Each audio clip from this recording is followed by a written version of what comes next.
নবনিৰ্বাচিত পৌৰপতি শ্ৰী সুশান্ত কুমাৰ নাড্ডাক মই অন্তৰৰ নিভৃত পুনৰ পৰা অভিনন্দন তথা কৃতজ্ঞতা জ্ঞাপন কৰিছোঁ। তেওঁ অনাগত সময়ত ঢিংখনক 10জন ৱাৰ্ড কমিছনাৰ লগতে 9জন ৱাৰ্ড কমিছনাৰক লগত লৈ সুচাৰুৰূপে ঢিংখন উন্নয়নমুখী তথা আপোনালোকৰ সুদিশা পৰামৰ্শৰে আগন্তুক দিনত ভাল কাম কৰি যাব বুলি আশা ৰাখিছোঁ। যোৱা শনিবাৰে ঢিং পৌৰসভাৰ চেয়াৰপাৰ্চন গৰাকীয়ে ৰিজাইন কৰিছিলে। তাৰপিছত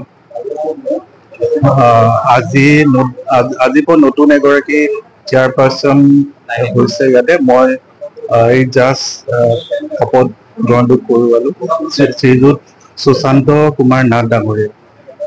তেওঁ বৰ্তমান চেয়াৰপাৰ্চন হিচাপে চিলেক্টেড হৈছে। গতিকে মই মোৰ পৰা তেওঁক শুভেচ্ছা জনাম, যাতে ভৱিষ্যত জীৱনত আৰু নেক্সট 2.5 years তেওঁ ভালদৰে কাম কৰি যাব পাৰে।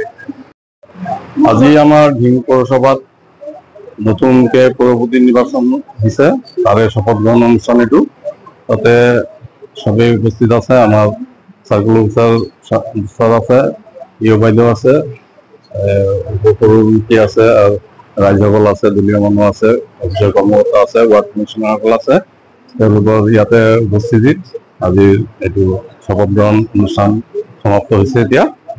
এতিয়া আমি আশা কৰিম ঢিঙৰ যাতে উন্নতি হয়, কামবিলাক হয়, তাৰে কামে আমি এটা প্লেন কৰি কাম আৰম্ভ কৰিম ইমিডিয়েট, আৰু ৰাইজৰ সহযোগিতা সেইকাৰণে আমি কামনা কৰিছোঁ, আৰু আপোনালোকৰ সংবাদ বন্ধুসকলে সহযোগিতা কামনা কৰিছোঁ।